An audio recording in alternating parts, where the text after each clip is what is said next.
Aujourd'hui, Maxime et Jean-François ont l'honneur d'accueillir Francis Latulippe, un entrepreneur du domaine de la santé physique depuis plusieurs années. Jusqu'à récemment, il dirigeait avec son partenaire la franchise Énergie Cardio de Saint-Romuald. Dans cet épisode, nous explorerons les projets passionnants qu'ils ont en réserve pour l'avenir. Francis, un homme doté d'une résilience exceptionnelle, a surmonté de nombreux défis depuis son plus jeune âge. Comme le souligne si bien Maxime, il représente la force incarnée. Nous vous souhaitons un excellent épisode.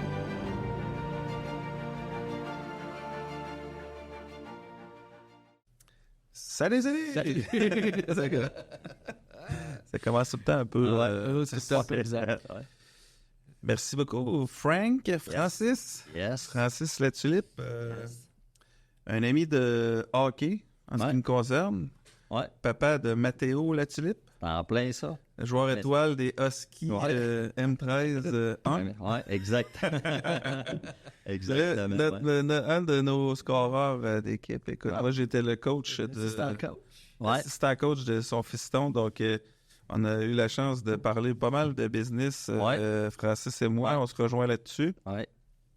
Puis je suis content de l'avoir avec nous à Profession Entrepreneur parce que c'est un domaine qu'on n'a pas encore touché dans nos podcasts actuellement.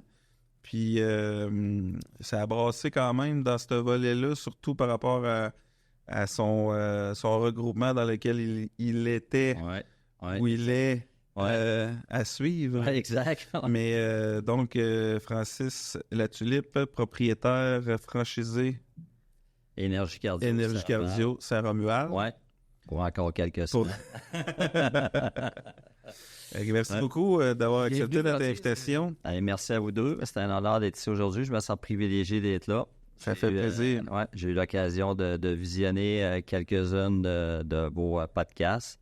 Vraiment très intéressant.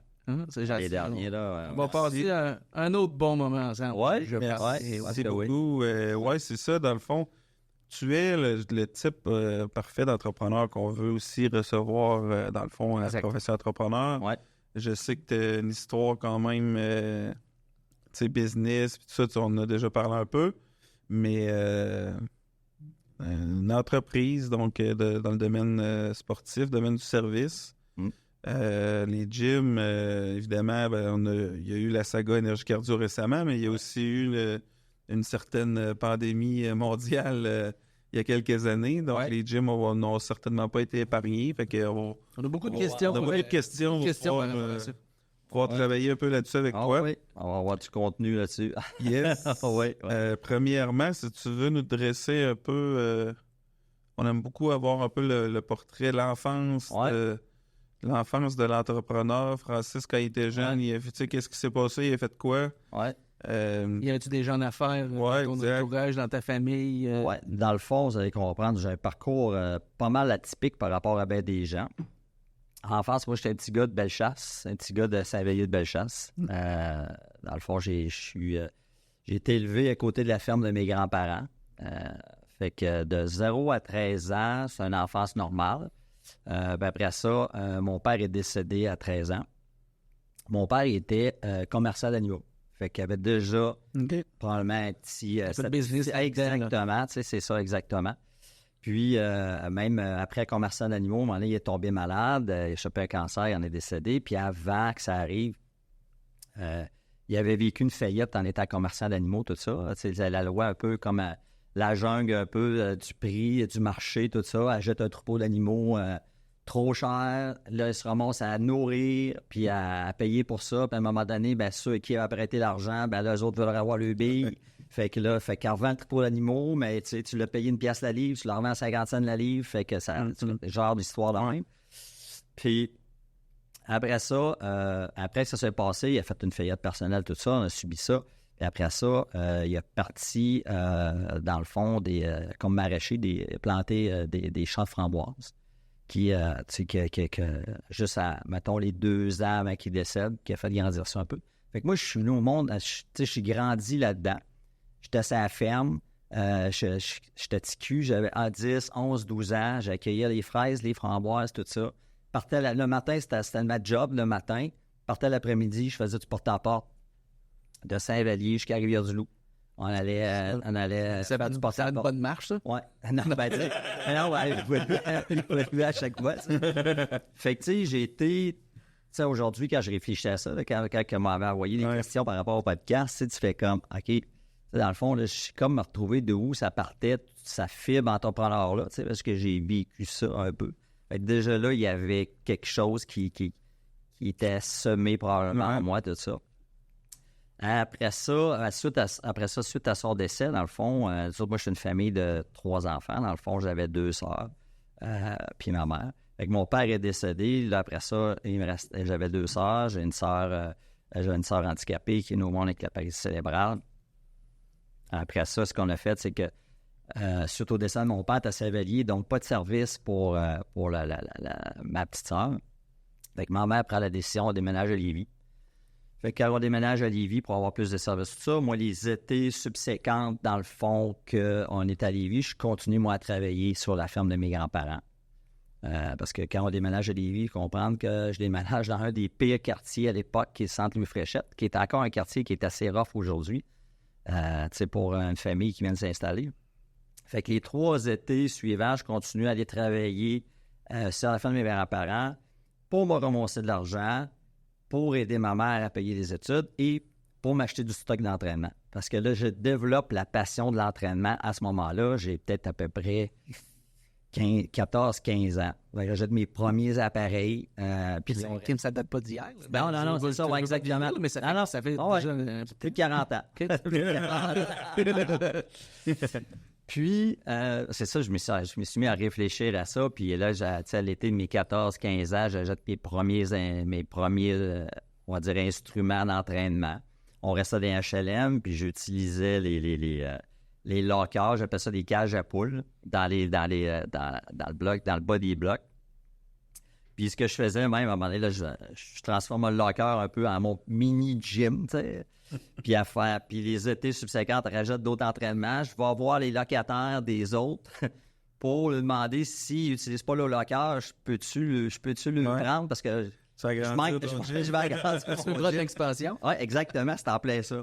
Puis là, je me fais des chums qui sont là. Fait que là, un partenaire d'entraînement à l'époque, Stéphane, fait que ça ajoute plein de stocks, des multi-machines. Et puis j'achetais ça dans ce temps-là au Casino Tower, tu sais.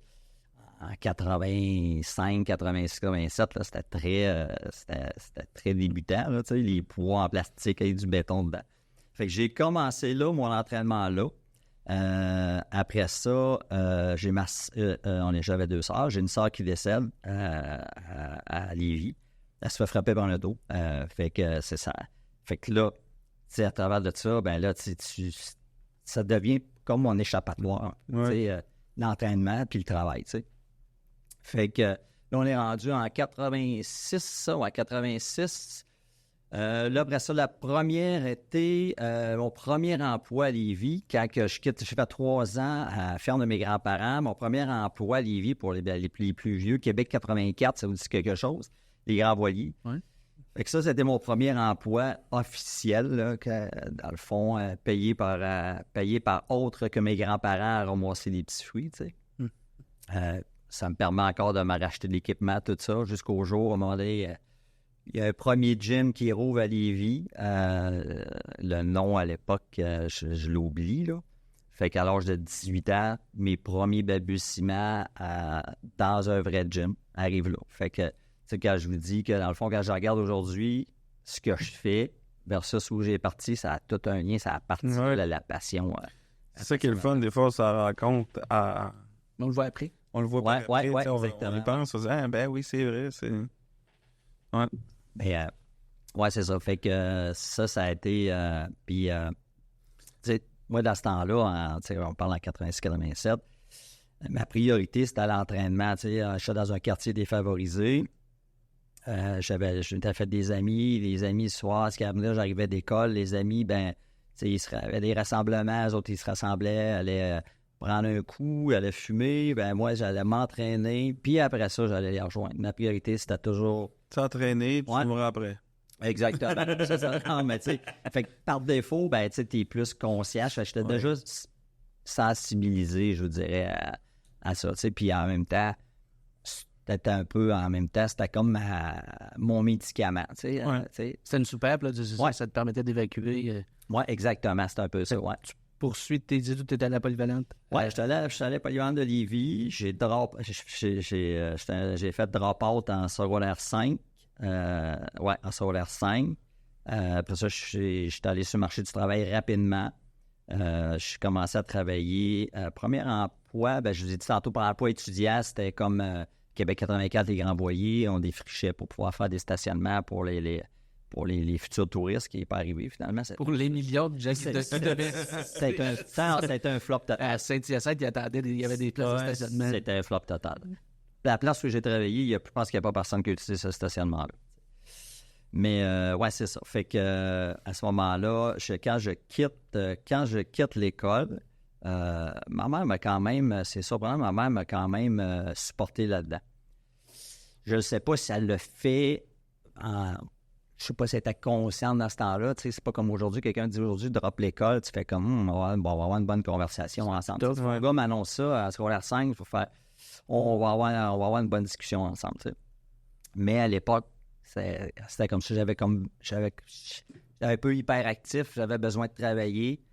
Fait que je m'envoie sur le marché du travail, je suis rentré dans le monde manufacturier assez tôt. À l'époque, il fallait faire beaucoup d'entrevues pour avoir un job. Aujourd'hui, c'est ça. Je me suis à l'époque, j'avais rentré pour le groupe Shermag. Je ne sais pas si ça vous dit quelque chose. Ouais, c'était quand même un gros manufacturier dans le monde du meuble. J'ai fait 13 ans de temps là. Mais ça, je me souviens, dans ma première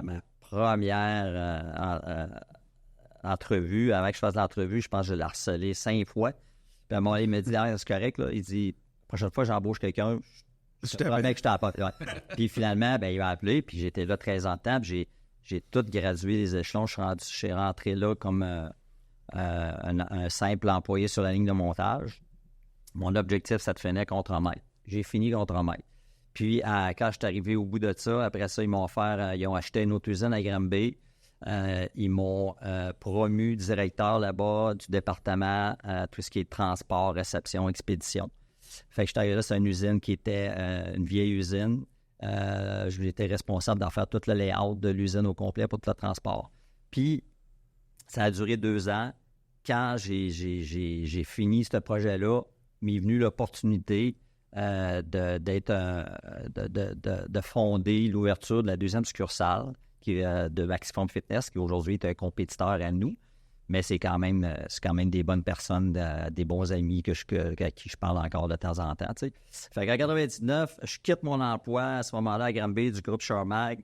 Je reviens à Québec, puis je fais un start-up à ce moment-là, à zéro, à succursale à Lévis. C'est quoi le déclic? Comment ça arrive? Le déclic, je pense, c'est la passion pour l'entraînement. Parce qu'à ce moment-là, ça faisait déjà, en 99, ça faisait déjà 15 ans que j'étais là-dedans. J'ai fait des compétitions, j'ai fait du bodybuilding, j'ai fait du powerlift. J'ai eu la chance de m'entraîner avec Hugo Gérard. C'est pas pour rien la photo que j'ai fait Hugo dernièrement. Je me suis dépêché d'aller le voir. J'ai su qu'il était au Tyson. Puis là, je m'envoie jaser. Puis il se souvenait de moi. On avait le même entraîneur. On s'entraînait dans un sous-sol de maison à Charlebourg une fois par semaine pour se préparer pour nos compétitions de bench press. C'était le type de compétition que je faisais à l'époque.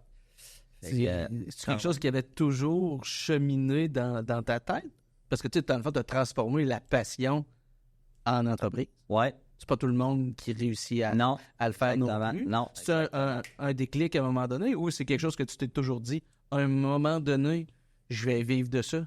Parce que de toute évidence, tu avais un certain entrepreneurship dans toi, avec la progression que tu as eue chez Shermag, mais de là à dire, je prends ma passion puis je fais une business avec ça, c'est un autre step? Oui, tout à fait. Mais je pense que ça, c'est je pense que c'est la passion, mais je pense que sans le savoir, j'avais déjà cette fibre entrepreneuriale-là en moi. Tu sais, parce que dans tous les jobs que je faisais, je devenais comme un leader.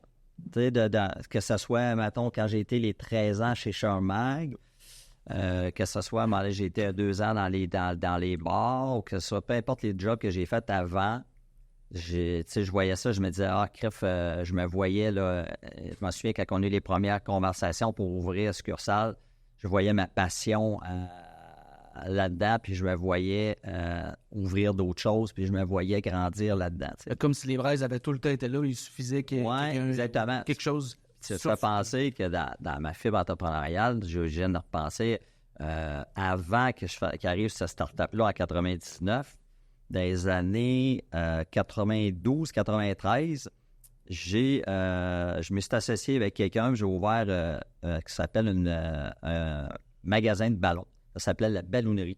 J'ai eu ça pendant 2 ans de temps, parce que là, ça vient de me reflasher. On parle de ça, là, ben, ça n'a pas rapport, là. Mais non, c'est 93 qu'on gâteau. Ouais. Pendant 2 ans de temps, c'était un petit magasin de ballons qui avait pignon sur rue à Lauson. Puis, tout ce qu'on faisait, la spécialité, c'était les décorations de salles de mariage. Sur le Bois-Laurier, toutes les salles, là, pendant 2 étés, j'ai sacrifié mes étés. Là.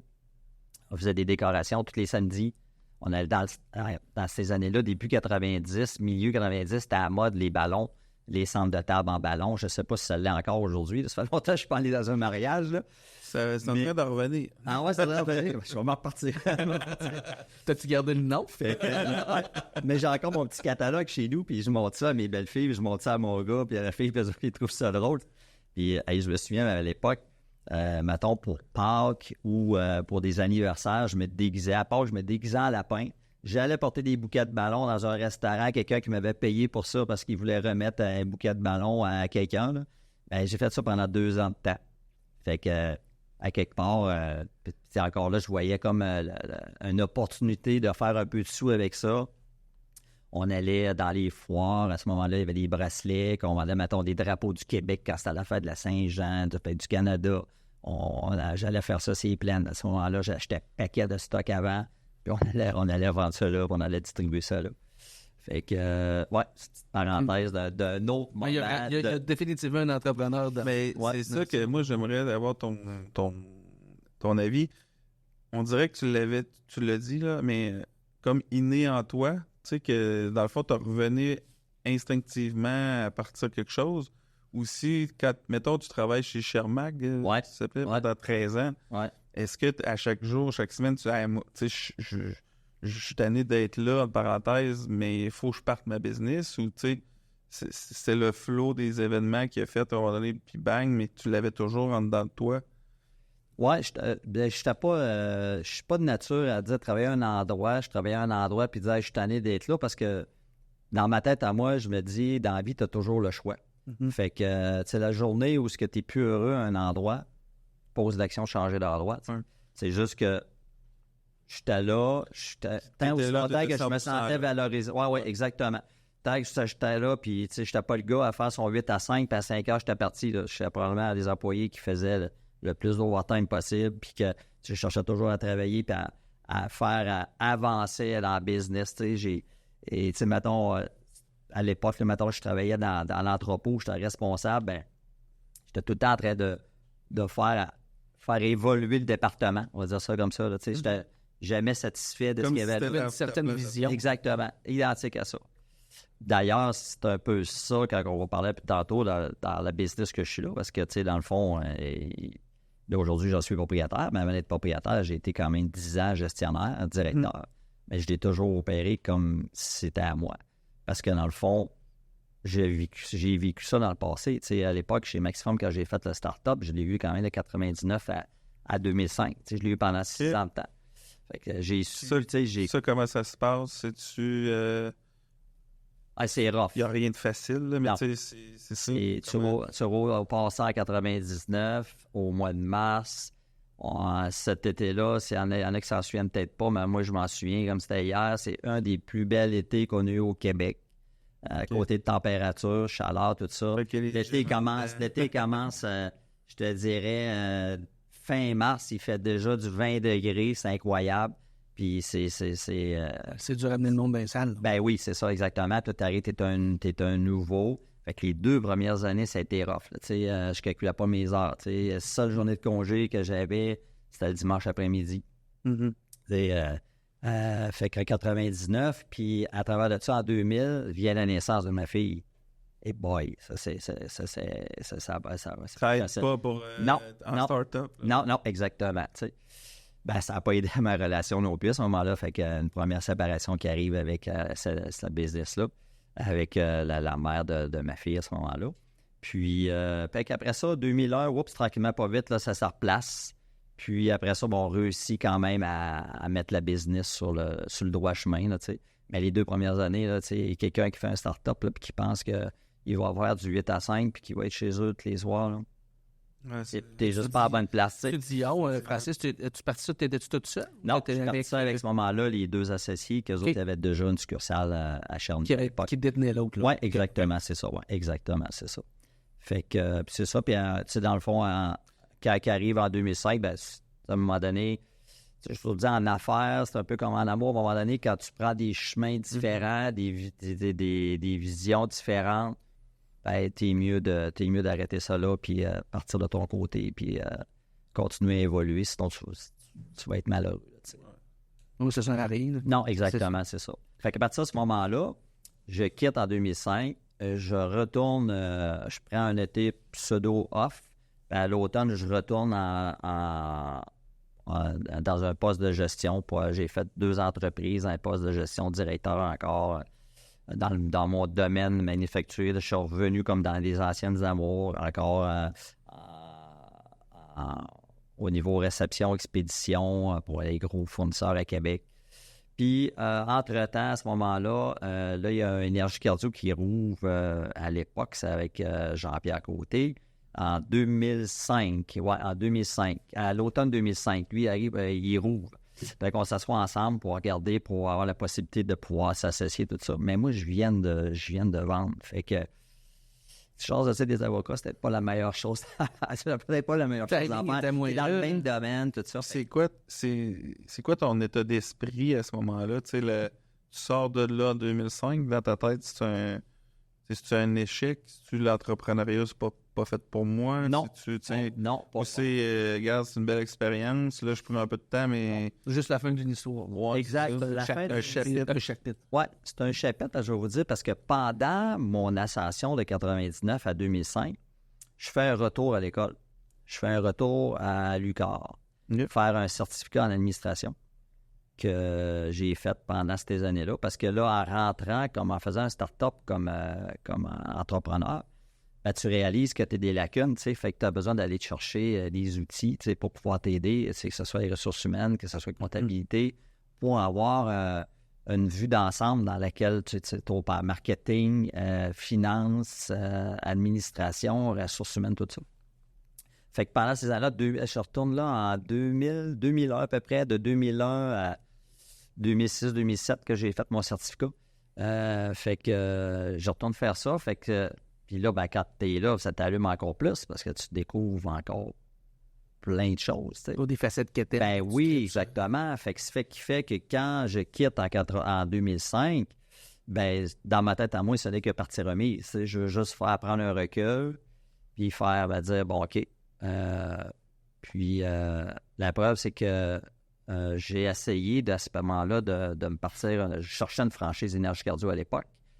Avant de parler avec Jean-Pierre qui avait ouvert celle de Saint-Romuald. Puis, il n'y avait pas de franchise disponible à Québec. Capro, je venais juste d'ouvrir, Capro, je venais juste d'ouvrir. Puis, il n'y avait pas d'autres... Ça, c'est les grosses années Énergie Cardio. Oui, exactement. Exactement. Début des années... milieu des années 2000, là, c'était des grosses années, là, jusqu'à la fin des années 2000. Fait que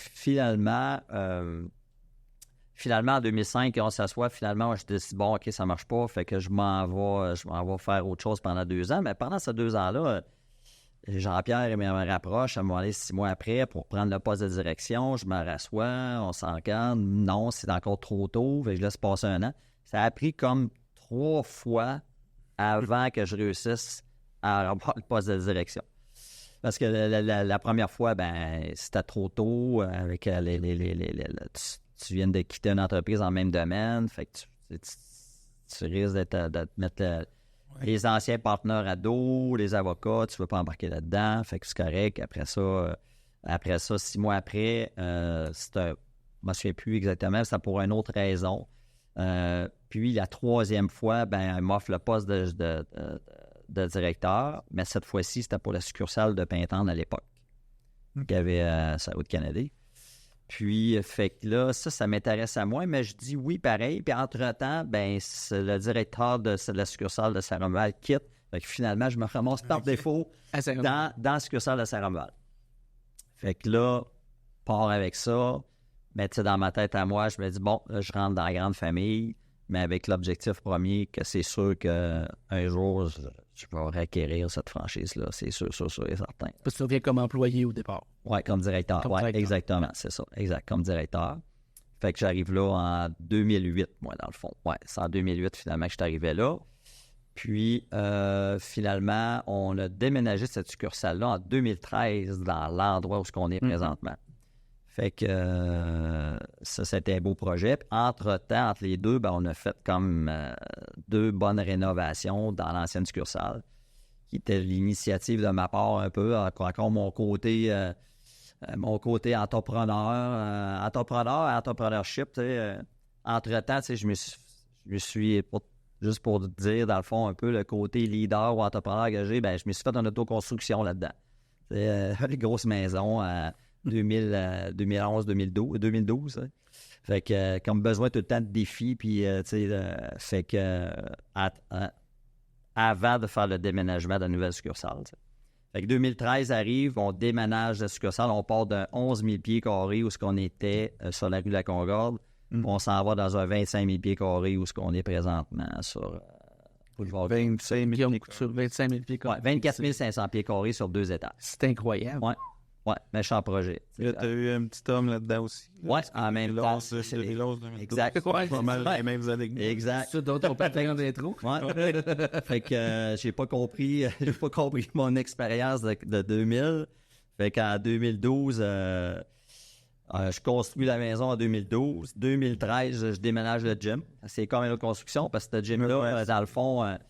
je participe à toute l'élaboration, que ce soit avec l'architecte. À l'époque, avec Jean-Pierre, on visite les plus gros, tout ce qui se fait le plus gros au Québec, tout ce qui se fait le plus beau.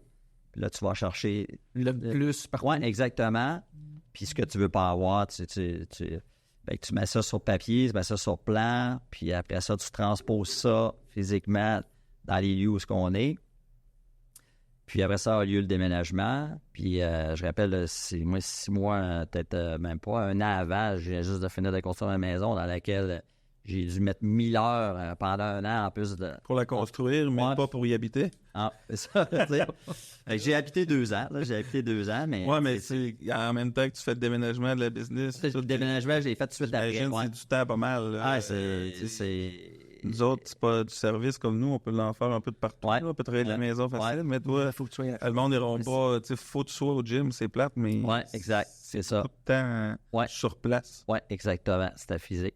Fait que, mais c'était. Fait que ça, c'était en 2013, on le déménage. Puis, quelques temps après,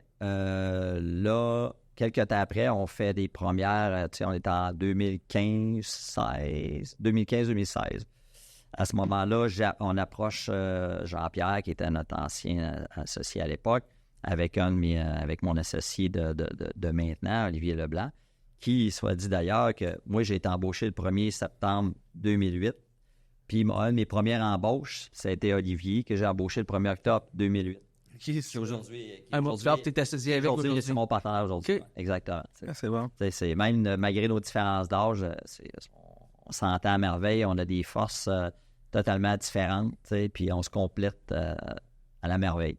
Ça fait depuis 2008 qu'on travaille ensemble, il n'y a jamais eu de prise de bec, que ce soit. Là, c'est tout le temps, on s'entend, je le respecte beaucoup. On a 2 parcours totalement différents. Autant moi, j'ai un parcours totalement atypique, de rapport de l'école, tout ça. Lui, parce que lui, il a un bac en kin, il a une maîtrise en kin, puis il a fait une spécialisation en plus en autre chose. Vous avez un bac en kin, une maîtrise en kin.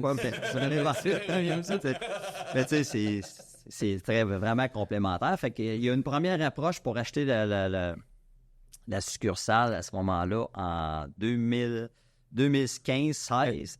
Mais non, mais lui, là, il est allé à l'école, mais y a-tu ce feu d'entrepreneuriat-là ou c'est pas plus toi qui le drive vers ça?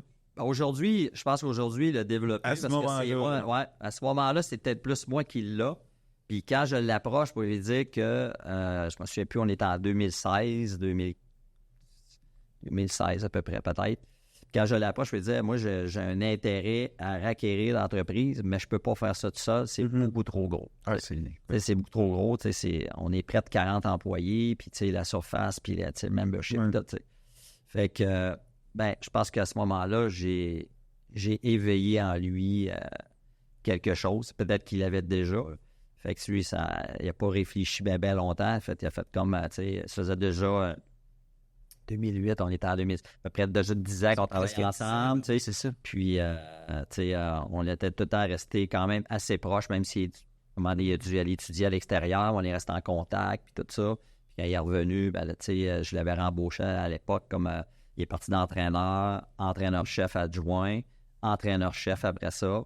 Puis après ça, quand il est venu le temps, je proposais, dans le fond, l'actionnariat, de t'embarquer avec moi dans ce projet-là. Tu les sous, tout ça. Puis là, après ça, partie de là, des négociations. Ce qui a fait qu'en 2018, on a acheté un premier 50% d'entreprise. OK. Dans le fond, après 1 an de négociation. On commence à négocier en 2017. Après ça, on s'est attendu avec notre partenaire en 2018. Tout le temps plus long qu'on pense. Hein? Tout le temps. Puis on pensait que ça allait être plus rapide. Il voyait ça comment? Il était prêt à fade out ou Jean-Pierre? Oui. Il était-tu prêt? Il n'y avait pas le choix. Ouais. Je pense qu'on a fini par le convaincre. Ouais.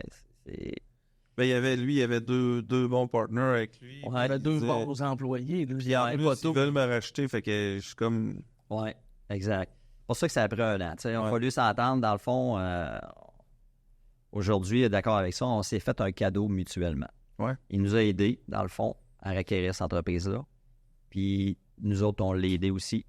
Parce que c'est beau, tu as fait un commerce, puis si tu ne prépares pas ta relève à l'avance, si tu décides de mettre un coup de tête, moi je veux vendre ma business, peut-être que tu ne réussiras pas à vendre ta business. Alors que là, il n'y a pas juste la business qui n'est pas prête, toi non plus, tu n'es pas prêt. Exactement, c'est ça. Alors que là, il y avait des gens qui étaient passionnés et qui étaient prêts à reprendre la business. Fait que, au prix qu'on s'entend tous. Que vous entendez, puis tu rachètes 50% justement parce que vous vous donnez une chance, puis c'est quand même une bonne bouchée à avaler. Ouais. Lui, c'est plus émotif. Lui, t'es pas prêt à le laisser aller. Non, honnêtement, c'est acheter 100% de la business à ce moment-là, ça aurait été trop, je pense que ça aurait été trop une grosse bouchée.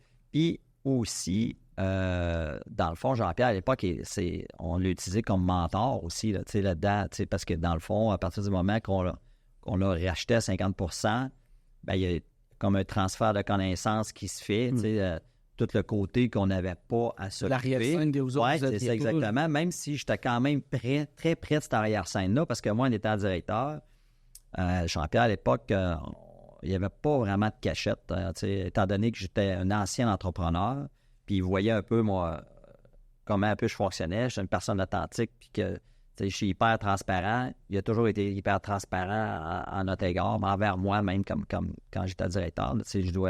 Je donne ça, vraiment. Là. Fait que c'est ce qui fait que aujourd'hui, on a acheté au 50%, il vient chez nous, puis c'est un ami pour toujours, là, je veux dire. Et, fait que non, fait que ce premier 50%-là a été acheté en 2018. Après ça, ce qu'on fait, quand on achète en même temps, aussi l'autre affaire, c'est qu'on vous laisse garder, on achète le premier 50% parce que nous, on avait des projets. Fait que nous, on a fait le projet, on faisait une rénovation, on a réinvesti dans l'entreprise plus de 150 000 $ dans le gym, même si le gym, c'était pas vieux, là, on avait ouvert en 2013. 2013, Oui, 2013. 2018, on réinvestit 150 000 on réussit à convaincre le franchiseur qu'on fait un projet pilote avec un bar santé. Il y a un bar à smoothie. Il n'y avait personne qui avait ça dans le réseau. C'était venu un peu de... Je regardais ça, on a transformé dans le fond une salle d'attente qui était à côté de la réception, qui a misé à moi... C'était perdu. Là, fait que là, tu rachètes l'entreprise. Fait que là, tu te dis, bon, OK, qu'est-ce que je peux faire pour aller chercher, pour augmenter la moyenne de revenus par client? C'est quoi les éléments que je peux mettre en place, les actions que je peux mettre en place pour arriver à faire ça? Fait que là, je disais, ça passe, je dis, on va faire ça. Puis, encore à ce jour, je pense que là, maintenant, on est rendu 2 dans le réseau qui a ça à Bar Santé. Et à l'époque, ça a fait cheminer aussi le franchiseur à ce moment-là, parce que là, après ça, est arrivé les suppléments. Dans le fond, parce qu'au début, Énergie Cardio ne voulait pas pantoute se mouiller là-dedans, de peur que... Ouais. Mais ça, c'est incorrect. Mais alors que moi, je disais, mais le client, il est chez nous. Il est là. Oui, c'est... Combien de membres, à peu près, justement? Ouais. Nous, avant le COVID, là, on a monté à 4200 membres. Puis, quand je vais en parler après du COVID, puis on a droppé ça à peu près 2200 membres. À 4e fermeture. 50%. Ouais, perdu 1 million de chiffre d'affaires. Puis ça, c'est quelque chose que tu perds, tu n'en trouveras plus jamais. Là. Ouais. Je veux dire, bon, il faut que tu... Oui, parce que là, c'est ça, tu t'en allais tranquillement dans l'histoire, tu achètes 50% en 2018, tu réinvestis 150 000. Ouais. Là, moi, je me disais, tabarouette, on se dirige tranquillement pas vite vers les années qui étaient moins le fun. Avant la COVID. Comment? L'autre 50, il arrive quand? Pendant, avant? Ou... L'autre 50 était prévu en 2021. OK. Mais c'est ce qui fait que là, 2021, on s'entend que c'était impossible parce que là, tu sais, 2020 arrive. Tu sais, ça fait 1 an et demi que tu as acheté. Fait que là, tu te retombes sur des... tu te retrouves... tu fais quoi? Là, tu fais... Fait que là, ben là, tu mets les prêts en suspens. Tu sais, dans le fond, tu mets tout en suspens, mais il est tout conscient que ça retarde tout ton projet. Les autres 50%, le rachat, finalement, est arrivé en août 2023, l'an dernier. Ça va faire 1 an cette année. Mais normalement, ça aurait dû être en 2021. Mm-hmm. Avec tout ça, t'as le temps de t'en refaire. Après beaucoup de discussions avec tous les intervenants. Puis ça change le game complètement. Ce qui est arrivé, le mode de vie, les habitudes. Tu sais, parce que. Nous en parler. Ben non, c'est ça. Parce que là, tu sais, dans le fond, tu sais, quand arrive l'histoire de la COVID en mars. C'est pas essentiel. Non, probablement. Nous autres, on a toujours été considérés. SQDC l'était, mais pas vous autres. Ouais. On a toujours été considérés comme les restaurants, comme les bars. Mm-hmm. Fait que c'était très frustrant pendant ces 2 ans-là. Tu sais, on a fermé 4 fois. Là. Dans le fond, c'est nous, les gyms, puis les restaurants, les bars qui a plus écopé. Quoique les restaurants s'en ont bien sorti avec le take-out. Parce que nous, tu peux pas faire bien de... Take-out, ça marche. Ils mettent les machines dans les trailers, c'était le guettel. On a fait des cours extérieurs un petit peu à livrer des smoothies. Il y a eu une première fermeture en mars 2020. 13 mars 2020. Ouais. Vendredi, on était ici. Après ça, on rouvre au mois de juin. C'est quand même assez la folie. Puis on ferme au mois d'octobre pour un 5 mois. 21 jours. Quand on a fermé... 28 jours. Ouais. 28 jours. Ouais. Quand on a refermé au mois d'octobre, la deuxième fermeture, on ne savait pas que ça allait être 5 mois. Là, j'ai regardé mon associé à ce moment-là. Fait que là, j'ai dit non. Là, j'ai dit quand on ferme au mois d'octobre, fait qu'on a pris la décision on vend la moitié de notre flotte de salles de spinning parce que j'ai dit que c'est sûr et certain qu'on nous autres, on ne rouvre pas avant Noël, ça va aller au printemps. Juste de la façon, là, tu sais, que j'avais la première. Puis là, on voyait un peu la tendance, un petit peu. Fait qu'on décide après 3 jours après, je dis regarde, on avait une salle de spinning de 48 vélos, on vend comme 22 ou 25 vélos. Rapidement. Mais ça, sur Marketplace, ça a pris 3 jours, on les a tous vendus. On les a vendus plus cher que qu'on avait acheté en 2014, 15, 16. Puis, on les a rachetés moins cher. Parce qu'après qu'en 2013, 14, 15, 16. Dans le fond, parce que là, je vais parler juste des vélos. Dans le fond, dans notre action, c'est qu'en 2020, à automne 2020, je vois ça, je fais comme, non, on vend ça. On vend ça. Puis là, après ça, quand on a rouvert, on est parti d'une salle de 48 vélos à 17 vélos quand on a rouvert. Puis là, après ça, 17, monté à 21. Après ça, monté à 25. Après ça, monté à 30. Puis en janvier dernier, on a remonté à 35. Bien, les derniers vélos que j'ai achetés, je les ai payés moins cher que ceux que j'avais vendus en 2020. J'ai acheté les mêmes vélos. Fait que, tu sais, il y a un bon frère de business pareil. C'est ça, tantôt, on va se donner un coup de main. On va pouvoir, tantôt, on va partager pourquoi que nous, on est encore là, pourquoi il y en a qui sont plus là. Ben, c'est ça, parce que c'est intéressant. Il arrive quoi vraiment dans ta tête, tu sais? Juste pour faire un parallèle, nous autres, 13 mars, tout le monde est tombé dans le néant. On ne sait pas ce qui se passe. Mais on tombe, nous autres, dans les services essentiels qu'on peut faire à distance. La réglementation a changé, on peut signer à distance, etc., etc. notre business a continué. Même, on a fait de belles années, finalement, dans cette période-là. Ouais. Vous autres, ça a la lumière ferme, non? Ouais, ça n'a pas été non plus. Tu sais, avec les employés aussi, c'est dur émotionnellement. Là. Tu disais à tes employés, écoute... Le plus dur avec les employés, ça a été la 4e fermeture. Ouais. Parce qu'il y a eu une première de 2 mois, il y a eu une deuxième de 5 mois. À chaque fois, tu disais à tes employés... Il y a eu une 3e de 2 mois, quand il y a eu le fameux scandale du méga gym. Ça n'a pas aidé à notre industrie. Ça a donné une raison au gouvernement de classer encore plus. Nous étions dans le journal, en plus. Oui, c'est ça. Après ça, quand il y a eu la quête, ça qui a fait encore le plus mal pour le personnel puis pour les entreprises, dans le fond, parce que ça a permis, là, c'est là qu'on a perdu, même la 3e aussi. Là. Mais la 4e, d'apprendre, tu sais, t'es au centre. Je me souviens encore, c'était hier. Et à l'heure d'après-midi, tu regardes la conférence de M. Legault à TV, puis il t'annonce qu'à 5 heures, ta business, ça va fermer. Tu apprends ça en même temps que tout le monde dans le gym. Ouais, c'est ça. Là, en train de s'entraîner. Exactement. Fuck out. Tu sais, nous autres, à un moment donné, je te dirais, on venait résilier avec ça. On était résilients là-dedans. Mais tu sais, quand tu vois des clients, là, les clients pleurent parce que là, les autres, ils capotent. Tes employés pleurent. C'est déchirant, tu sais. Fait que ça a été tough parce que là, après ça, surtout les employés, comme nos entraîneurs, surtout, on a quasiment, je dirais, perdu le 3/4 de nos entraîneurs. Puis c'est normal, ils se sont recyclés soit dans les finances, en assurance. J'avais des bons employés, ça faisait 4-5 ans, travaillaient chez nous, des passionnés. Oui, puis le gouvernement engageait pendant ce temps-là. Exactement. En plus, il nous donnait pas de chance. Exactement. Fait qu'à partir de la 3e puis 4e vague de fermeture, là, ça fait qu'on est obligé de rebâtir, dans le fond, après ça. Fait que là, c'est tough. Là. Un autre start-up. Oui, c'est ça. Oui, exactement. T'sais. Fait que ça, c'est la partie la plus tough. T'sais. Les bons coups qu'on a fait à travers de ça, quand on a fermé notre 5 mois, tantôt j'expliquais qu'est-ce qui fait que des fois, il y en a qui disent ouais, mais comment ça? Pourquoi vous êtes restés? Moi, c'est ça. On à travers la même tempête. Bien, moi, j'explique que dans toute sphère d'entreprise, dans le fond, c'est un amalgame de facteurs. Puis dans l'amalgame de facteurs, on va parler du facteur de la malchance dans lequel on peut inclure, dans le fond, la COVID. Mais à un moment donné, il y a autre chose dans la vie. Là, fait que moi, j'explique à mes clients, je dis, puis je l'ai expliqué à mes employés dernièrement, j'ai dit, c'est un ensemble de facteurs. Tu as les actions que tu poses dans ton entreprise quand tu es un entrepreneur, les inactions que tu poses dans ton entreprise aussi, la vision que tu en as, puis la gestion que tu en fais. C'est ça qui va faire en sorte que soit-tu es en avant, soit-tu dans le milieu, ou tu ne passeras pas à travers. C'est aussi simple que ça.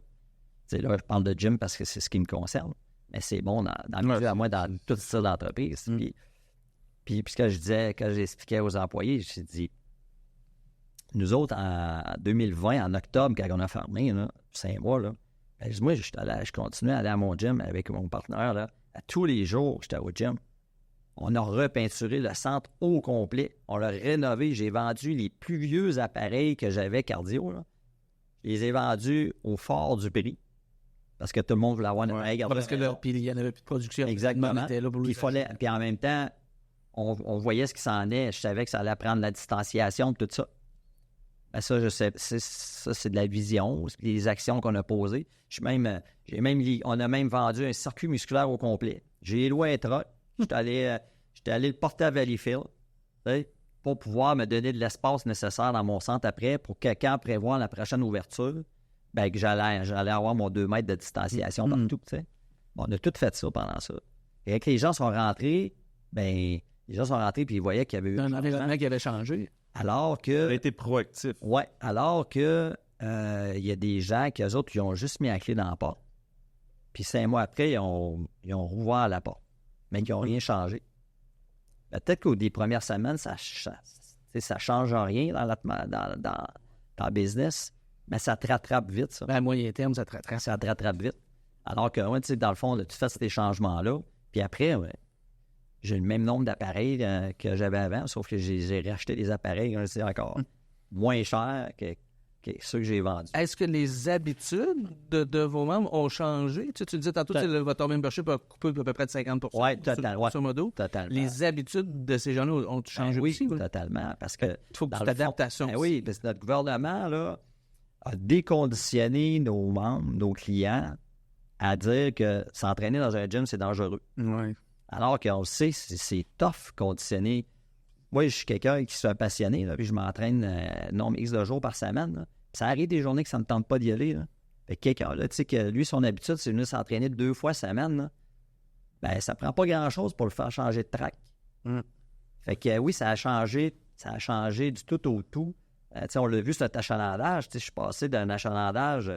Moi, j'ai 5500, 6000 personnes par semaine qui fréquentaient mon gym à un moment donné à 2500, 3000. Là.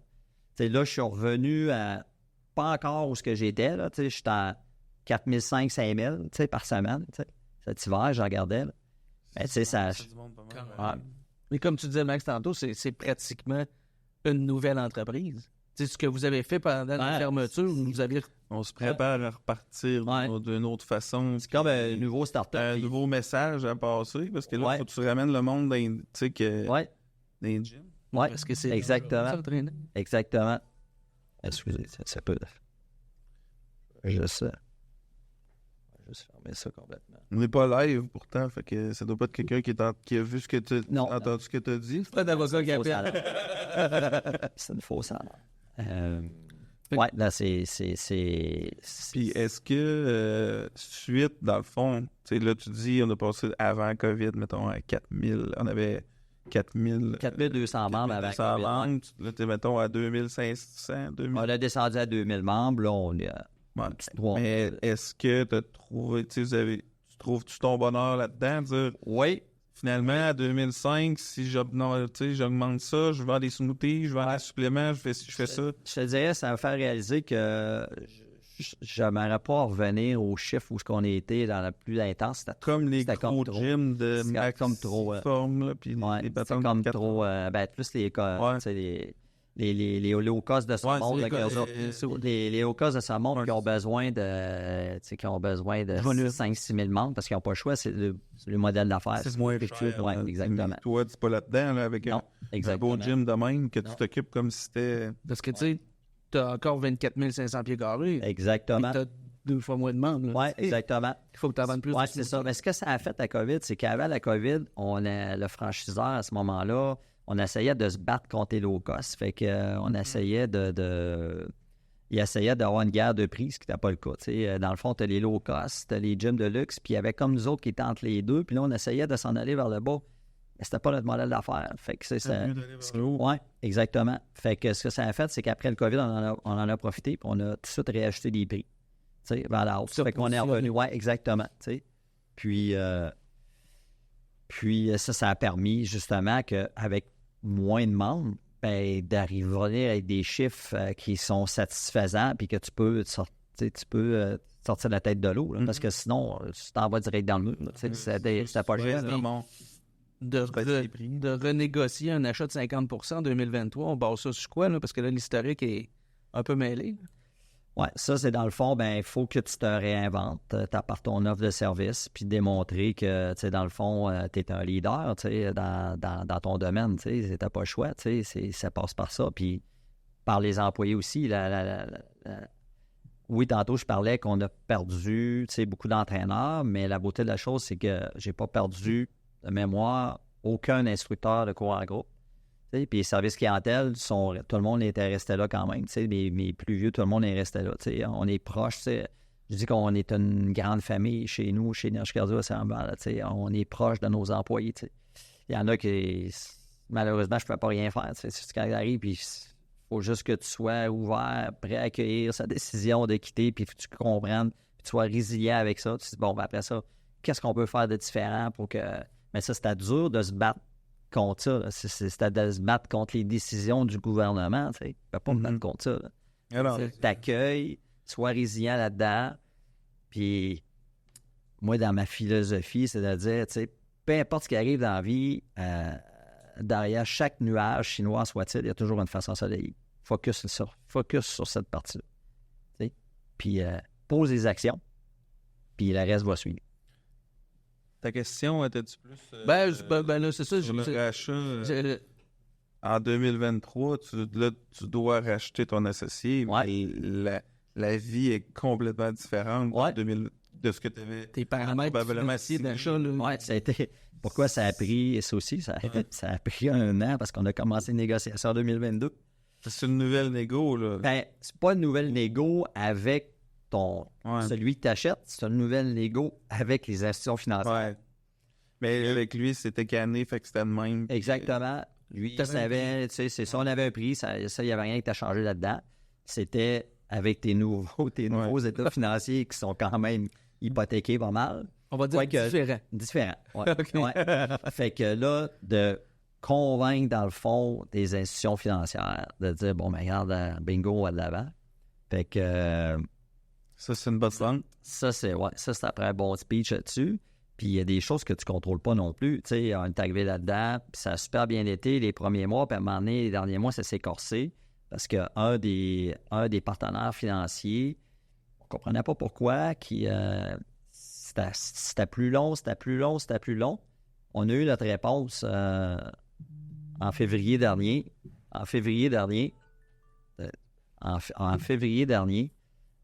Parce que ce partenaire financier-là était un des acteurs majeurs dans la faillite du franchiseur.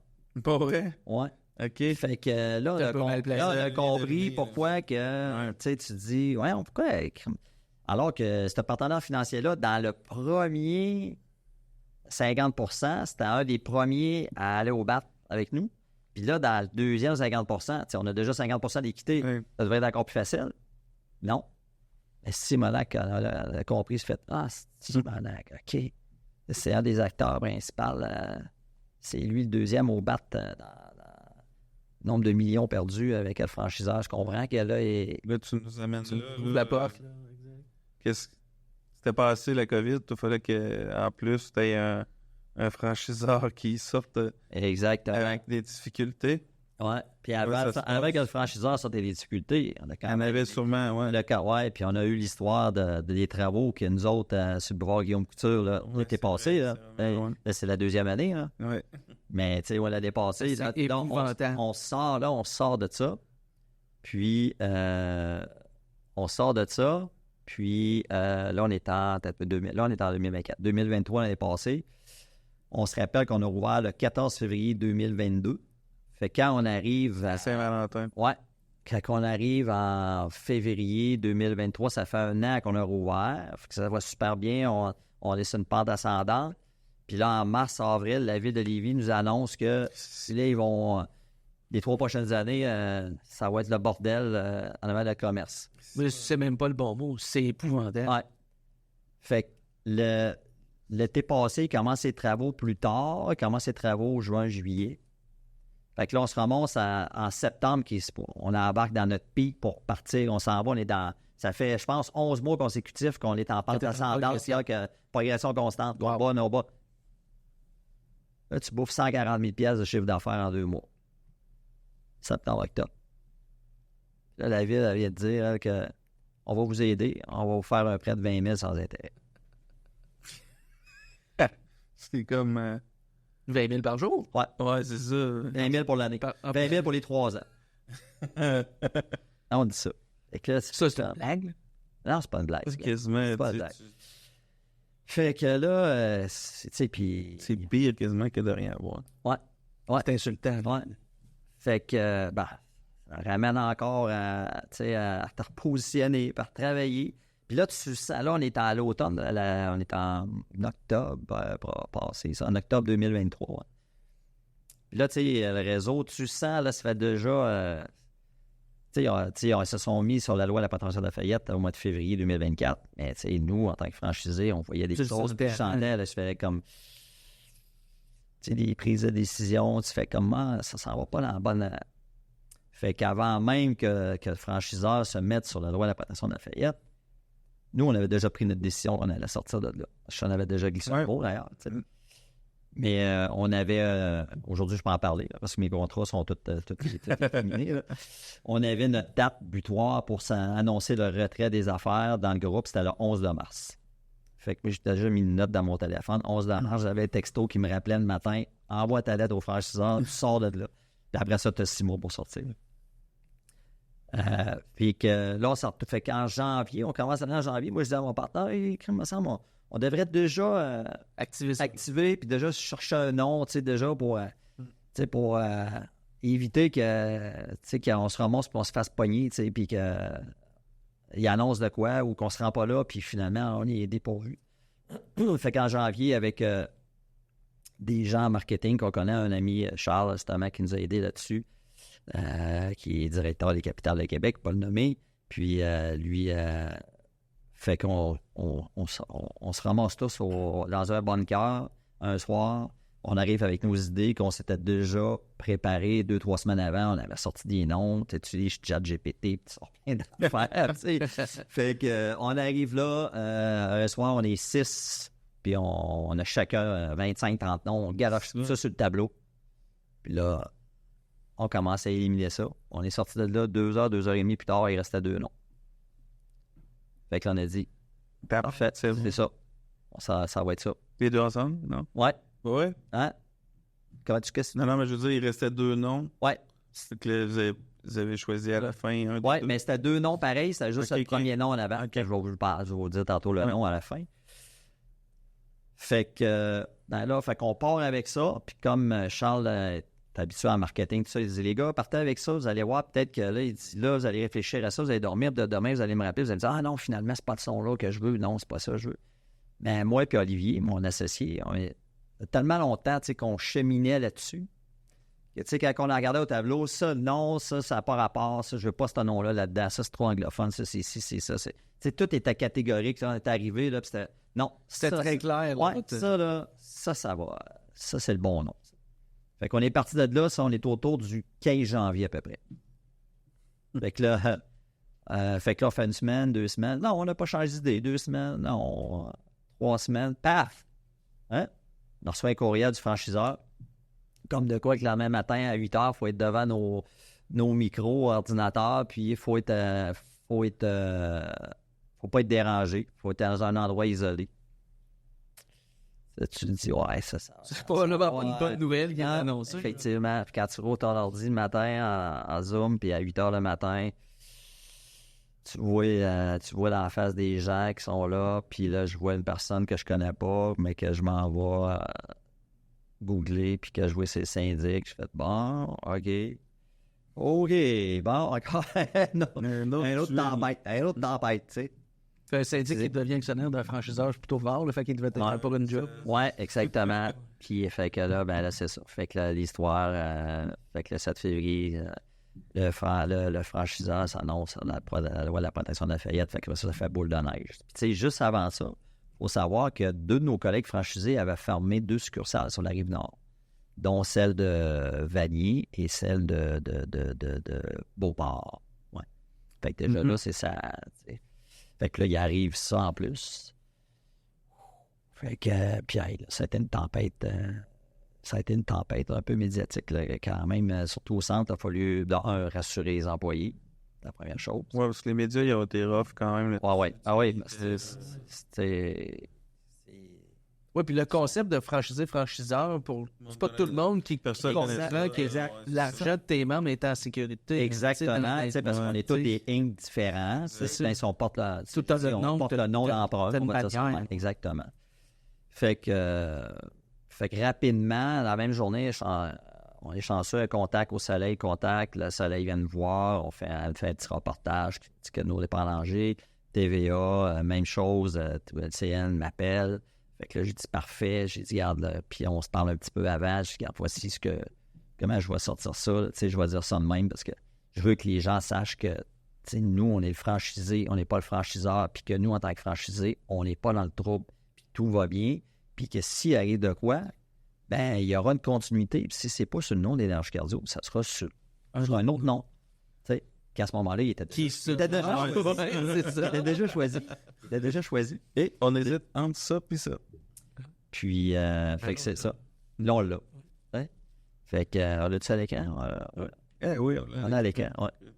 Puis, on va pouvoir faire, c'est ça. Fait que là, Fait que là, arrive, à travers de ça, ça se passe le 7 février. Là, dans le fond, entre le 7 février et officiellement, je pense que c'est-tu début avril ou c'était-tu le 4... peut-être le 1er avril, officiellement, que Énergie Cardio, finalement, s'est mis en faillite. Parce que, dans le fond, il n'y avait pas personne pour reprendre les contrats de franchise, tout ça.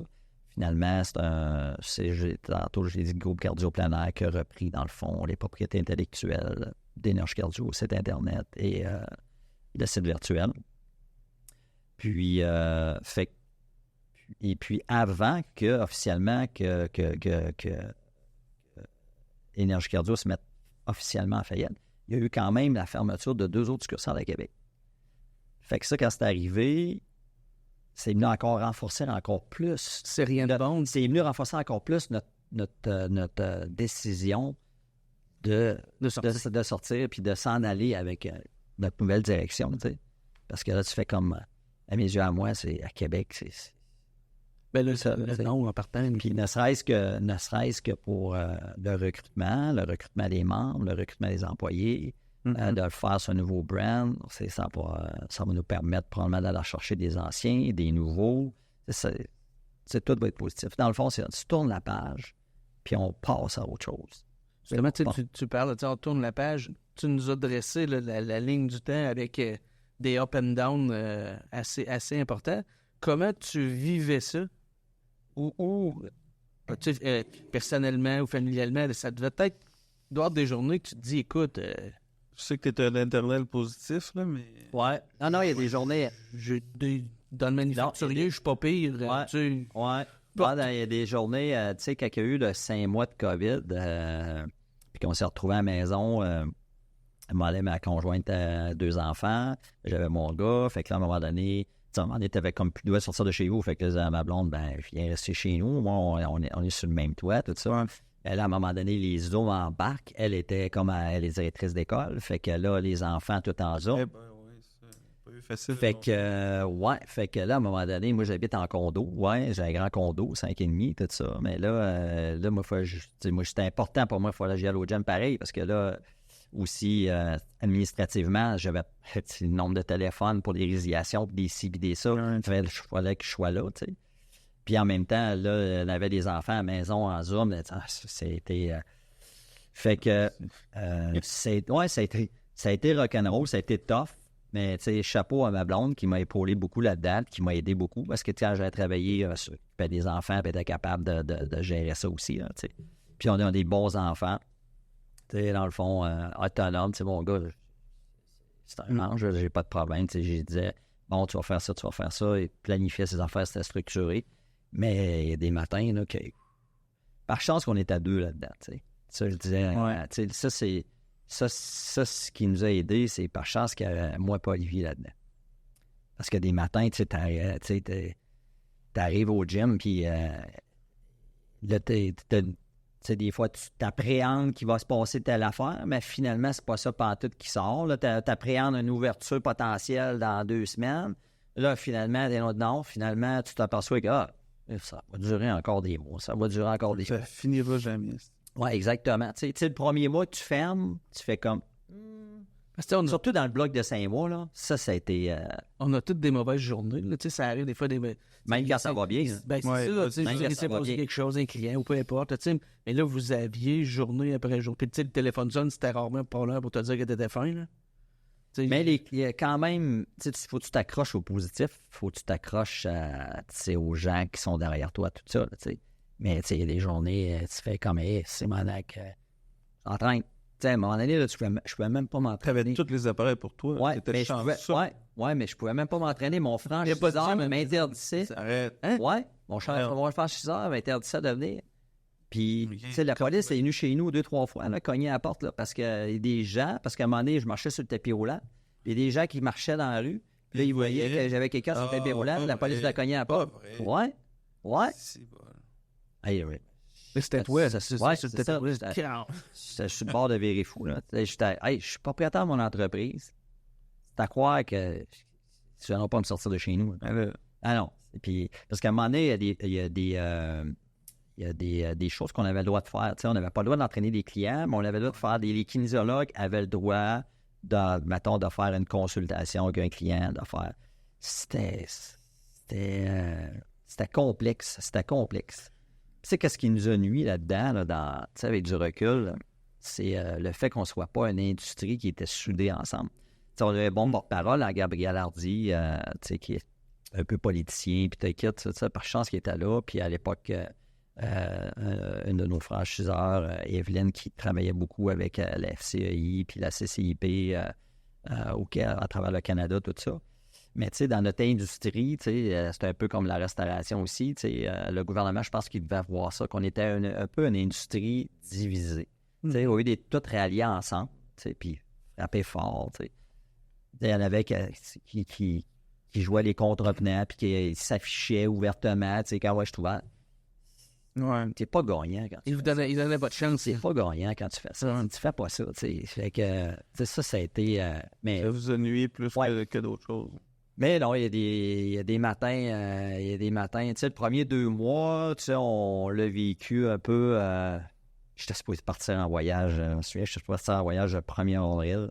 Puis moi, je croyais zéro à ça. Je voyais ça, puis il annonçait ça. Hey, tu partiras pas en voyage. C'est quoi, je partirai pas en voyage? Mais non, c'est 15 de mars, ferme ça. Ferme les aéroports. Là, je fais, tape. Ouais. Bon, là, ce 2 mois-là, marché, t'as marché, mais ça s'est évacué un peu. Le 5 mois, ça a été la partie plus tough parce que toutes les zooms, puis quand il y a eu le fameux couvre-feu à 8 heures. Ouais. Moi, je travaillais jusqu'à 8 heures au gym. Je partais à 8 heures. Je souhaitais que quelqu'un m'arrête, qu'il me dise que j'ai pas d'affaires dans la rue. Ouais. C'est ce que je m'étais fait ma propre lettre. C'est toi qui aurais pu. Ouais, c'est ça. Je m'étais fait ma propre lettre. Ah oui. Alors, je veux dire. Non, mais c'était. Non, c'est ça.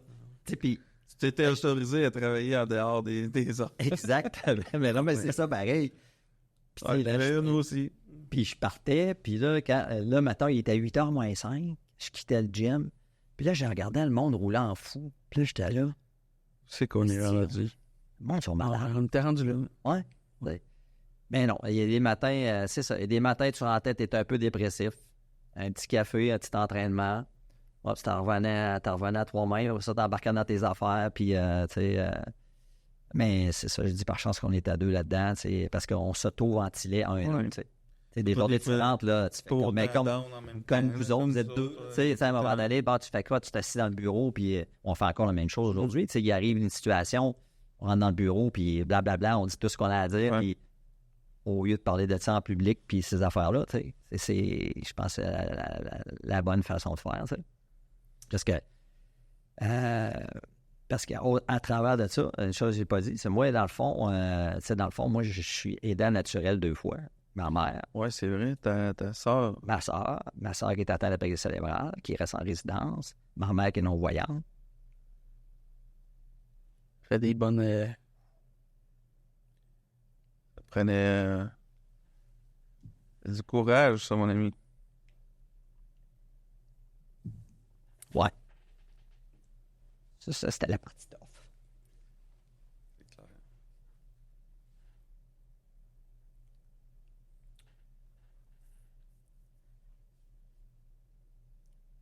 Mais c'est passé. Et ça a été difficile, hein? Très.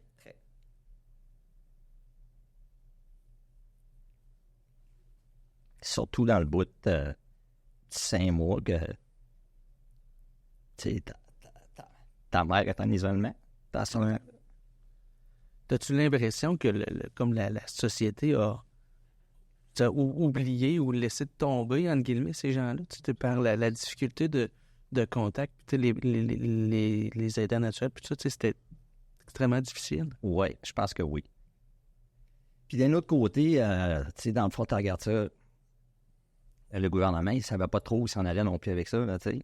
Il était dans, tu sais, quand on dit un avion Ils ont bâti l'avion à des airs, là, c'est un peu ça. Exactement, c'est ça. Tu sais, aujourd'hui, c'est facile. Aujourd'hui, c'est facile de dire, tu sais, ça avait un non-sens, tu sais. Tu sais, ma mère était en résidence, puis ma mère était isolée dans son logement. Un non-voyant, je ne pouvais même pas aller la voir. C'est ça, mais ça, peu importe.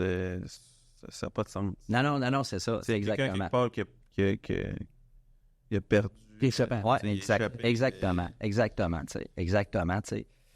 Comme on a vu, la dame qui s'est fait sortir dehors pour... Ouais, dans ces derniers... exactement. Exactement.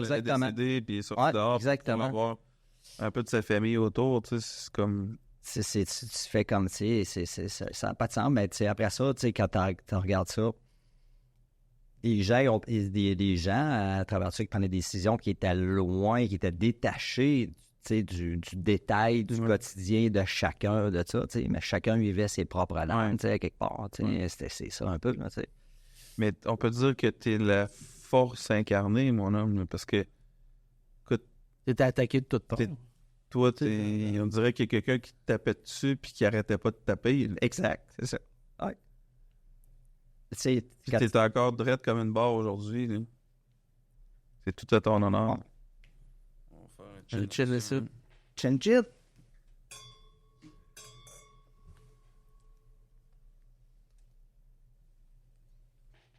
C'est pour ça que aujourd'hui, le leitmotiv, c'est ça. Là, c'est ce nouveau nom-là, on part sur de nouvelles bases. Puis, une nouvelle vibe. Ouais.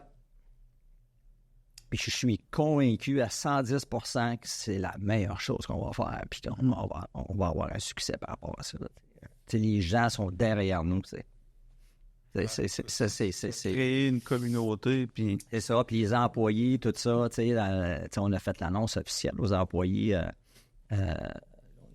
dimanche le 28. Ouais, dimanche passé, le 28. On les a fait l'annonce officiellement parce que ça fait un mois qu'on travaille en catimanie, puis que là, t'es d'insoumission, puis là, l'employé rentre dans ton bureau. Il faut que tu fasses tout dans un papier à quelque part à la traîne, mon ordi. Ouais, c'est ça, exactement, j'avais mon directeur adjoint qui était au courant de la situation, mais les autres personnes étaient au courant, fait que, puisqu'on a dit aux employés, on a fait ça sous forme de 5 à 7, avec, on s'est fait préparer une vidéo de dévoilement, puis tout le monde a trippé bien raide. Puis on les a expliqué un peu la raison pourquoi on faisait ça aujourd'hui. On les a demandé de garder le secret malgré ça, avec les membres, tout ça. Aujourd'hui, j'avais le peintre qui était là un matin, qui a peinturé l'accueil en partie, puis quand on avance, puis on expliquait le projet. On va tout changer des couleurs aux nouvelles couleurs, tout ça. Là, puis... les employés trippaient bien raide de voir ça, là, et de voir qu'on lui fait confiance aussi de faire ça. Puis là je vais avoir des systèmes promotionnels qui vont arriver la semaine prochaine, je vais avoir d'autres systèmes qui vont arriver l'autre semaine, ainsi de suite. Fait que, puis là, j'y vois, ils parlent aux clients, puis ils sont respectueux de ça. De temps en temps, je vais le montrer à des proches. Regarde, voici. Ouais. Mais je veux pas qu'on le crie à large sur les réseaux sociaux. Puis, pas encore. Non, mais c'est imminent. Hein, l'objectif, c'est qu'à la fin mai, qu'on puisse être sur notre nouveau... Oui, c'est ça, exactement. Tu ouvres la porte en même temps. Comment tu vois l'avenir? Tu nous parles un peu de l'avenir de ta business. Là, vous tournez, vous commencez un nouveau chapitre mais de votre secteur. Parce que il y a eu, comme on a parlé, un bouleversement quand même assez important. Je suis content que tu en parles parce que, dans le fond, ça va porter le nom de Fit Santé, c'est pas pour rien, parce que, dans le fond, oui, on est un gym, on est un centre de conditionnement physique, mais nous, on veut prendre un tournage vraiment santé. Chez nous, là, ça fait 10 ans, déjà, pour donner un exemple, qu'on est un partenaire avec la clinique de cardiologie, est un partenaire avec nous de Lévis.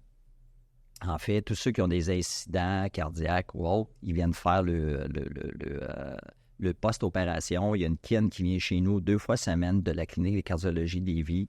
Ils viennent chez nous, puis les gens viennent se faire un programme. Puis nous, en échange, qu'est-ce qu'on a fait? C'est qu'on leur donne 8 semaines à ces gens-là. Au début de tout, on donnait, c'était 6 semaines. Puis à un moment donné, la clinique de cardiologie de Lévis nous a demandé si on pouvait aller jusqu'à 8 semaines parce que l'objectif était un premier programme qui dure 4 semaines. Puis après ça, la kinésiologue peut refaire un nouveau programme pour un autre 4 semaines. Ça lui permet de faire plus d'évaluation, de statistiques pour savoir mais comment ça se passe, le post-opération. Ouais, c'est ça. Fait que ça, c'est un exemple concret. Puis là, ce qu'on veut développer, on veut développer la même chose avec clinique de diabète. J'ai un bon contact aussi avec clinique d'obésité. Fait que c'est vers ça qu'on se dirige. T'sais, comme là, cet hiver, on a décidé, nous autres, on avait une 40 garderies. On a décidé, on l'a coupé un peu. On était capable d'aménager un beau bureau, 10 par 11, 10 par 10, sur lequel on va pouvoir, dans le fond, attirer un professionnel de santé quand on va être sur notre nouveau brand, soit un masso, soit un chiro, un physio, qui va pouvoir venir faire du traitement chez nous, tout ça, tu sais. Puis, on a une clientèle pour ça, tu sais. Les gens sont... Oui, exactement, tu sais. Puis, tu sais, il faut juste parler de ça, de masso aux gens, puis, tu sais, les gens, ils voient l'aménagement du bureau, puis ça sera un bureau partagé, tu sais. Dans le fond, un de mes entraîneurs pourra l'utiliser. Dans le monde idéal, c'est que j'aimerais ça recruter un entraîneur qui, en même temps, masso, kiné ou physio, kiné, ou ostéo, kiné, tu sais. Puis il pourra faire les deux, tu sais, je veux dire, on a une belle clientèle pour ça, là, tu sais. Tu as une belle évolution de la mission, là, tu sais. Oui, exactement, oui. L'avenir, c'est de la santé plus que pousser de la fonte.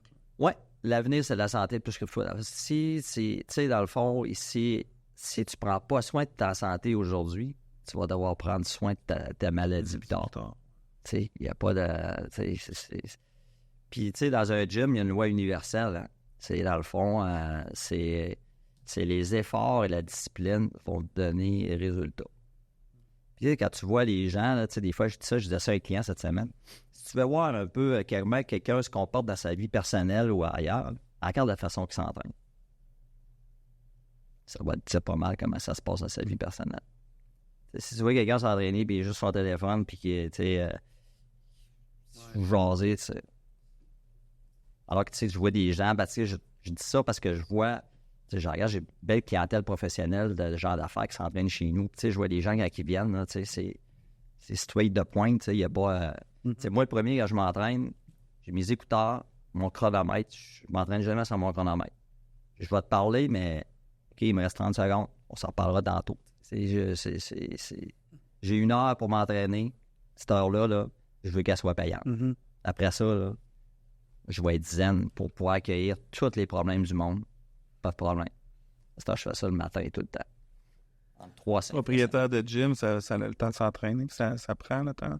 Tu me dis, c'est pas que ça a le temps. Il faut que tu prennes le temps de le faire. Puis ça, n'importe qui. Je ne conçois pas que quelqu'un, peu importe le type d'entreprise que tu as, si tu me dis que tu n'as pas le temps, on vient, on se lève le matin, là, on a tout le même nombre d'heures, de minutes par jour. C'est la plus grande justice, ça. Exactement.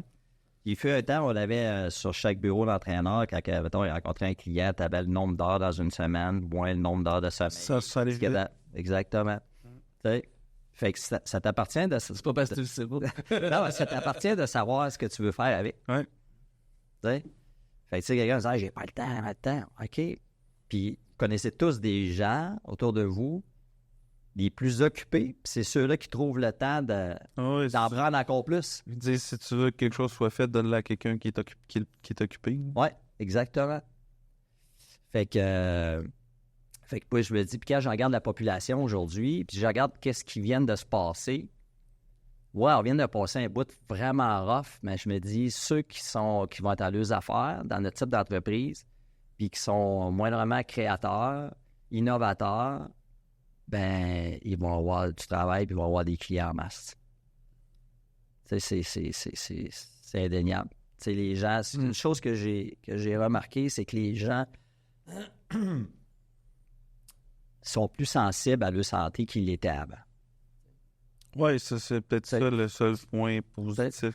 En même temps, je pense que les gens sont plus aussi sensibles à optimiser un déplacement, entre guillemets. Fait que, tu sais, si aller chez vous, ça comble plusieurs affaires en même temps, ça vaut la peine de le faire plutôt que d'avoir multiples...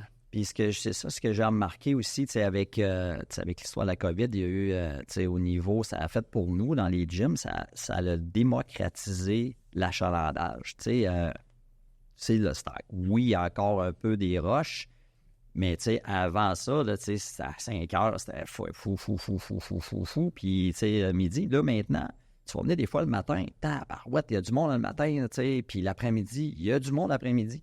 Parce que les gens, maintenant, tu sais, avec le télétravail, tout ça, puis, tu sais, c'est encore rare, ceux qui ont recommencé, à part que certains qui 5 jours semaine au travail, mais il y en a plein, là, tous ceux qui sont à travail, ben, ils disent, bon, ben, je vais venir m'entraîner à 10 h, moi, puis je vais venir m'entraîner à 11 h avant le dîner, puis fait que ça fait que, oui, j'ai encore des rushs à 5 h, mais c'est plus fun pour nous parce qu'il y a plus un roulement continu toute la journée.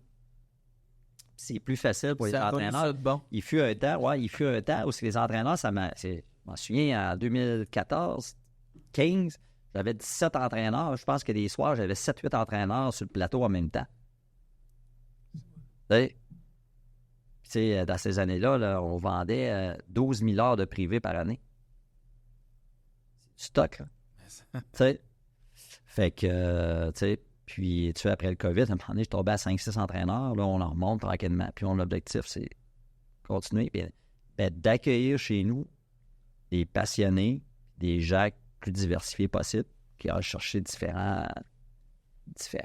qui prennent leur santé en exactement. plus globale que d'aller, comme c'est dit, pousser de la fonte ou... Oui, exactement. Puis, tu sais, c'est chez nous, à Saint-Romuald, dans le fond, dans notre centre, tu sais, notre force aussi, c'est beaucoup les cours en groupe. Puis ça, on veut redonner ces lettres de noblesse-là aux cours parce que c'est ça qui était le plus entaché depuis la COVID à cause de l'achalandage. Mm-hmm.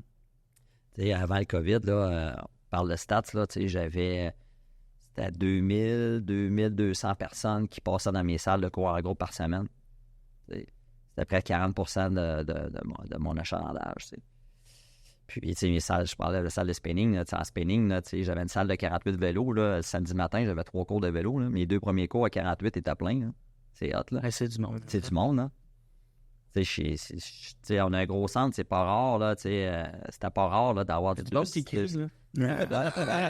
Lumière fermée. Ouais, tu sais, les cours en groupe, fait que, tu sais, maintenant, tu sais, pour les personnes âgées, mais maintenant, pas juste pour les personnes âgées, tu sais, on va faire des cours différents types de groupes, là. Là-bas, là, tu sais, côté positif aussi, de la fermeture de certains centres de la Rive-Nord, ça nous a permis d'aller chercher des bons employés, tu sais, qu'eux autres se sont retrouvés plus donner de cours puis ils capotaient. Tu sais, il y en a que c'est passion, hein.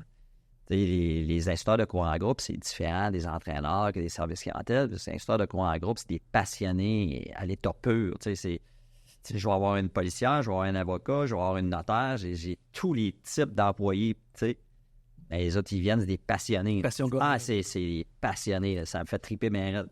Je suis un passionné d'entraînement, je regarde l'énergie et tout le temps qu'ils mettent à préparer un cours. Ouais, moi, j'ai juste d'admiration pour ces gens-là. Là, c'est hot. Là, versus les autres, c'est différent. T'sais. L'entraîneur, ben, il faut qu'il monte exemple aussi. L'entraîneur, il faut que ça s'entraîne. Pas être là, pas être entraîneur et être en manche de main. Ça fonctionne. J'ai une question pour toi, Francis. Selon toi, les 3 principales qualités pour être en affaires? On sait ce que... Ouais. Celle que tu as, en tout cas? Ouais. Moi, je te dirais, dans le fond, ben, pour rester en affaires, ça prend l'apprentissage continu. Si tu arrêtes d'apprendre, puis tu regardes l'eau de la rivière couler, tu vas être dépassé, ça ne prendra pas trop de temps. OK. Ça, c'est hyper important. Après ça, j'ai fait tout écrit en plus. Faut que tu sois patient, mais en même temps agressif. Patient, agressif. Ouais, c'est important. Pas trop, faut pas... Sois patient sur les prises de décision, mais il faut que tu sois agressif en même temps. Parce que si tu veux trop faire les choses rapidement, ça ne marchera pas. Si tu dors, ça ne marchera pas. Sois patient. Sois patient pour embaucher quelqu'un. Puis fire quick. Oui, exactement. Ça, c'est hyper important. Puis l'autre, il m'échappe, j'avais écrit en plus de ça. Toi, il y a résilience et les autres. Oui, non, c'est ma grande force, effectivement. résilience, je pense que... pas mal tous les entrepreneurs ont besoin de... je pense que c'est une qualité fauteuil parce que si tu ne l'es pas, au moindre tempête, je pourrais dire, tu ne passeras pas à travers. Tu sais. Parce que même quand ça va bien, tu sais, la courbe d'un entrepreneur, c'est ça. Ouais. Il faut se méfier des success stories qui comme ça. Là. Quelqu'un qui arrive, ça peut arriver. Là. Ça peut arriver que quelqu'un fait un start-up en affaires puis fait ça de même. Mais il va arriver à un moment donné au sommet de la côte. Là. Puis quand il va arriver au sommet de la côte, ça va juste partir de l'autre côté. Hein. Comment tu vas réagir à ça? C'est nous autres, on va dire quand on l'a vécu. C'est ce côté-là. Là, exact. On parlait là, un peu de comment tu voyais le futur de ton secteur. Toi, tu vois quoi après pour toi? Tu vois-tu encore travailler pendant 10, 15 je me vois encore pendant plusieurs années, étant donné que je suis un workaholic un peu. Hein, fait que je me vois pas encore, je n'ai pas pensé encore à ce qui va se passer dans 10 ans. Puis, avec le vécu que j'ai tendance plus à me gronder dans le présent que de trop voir à l'avant.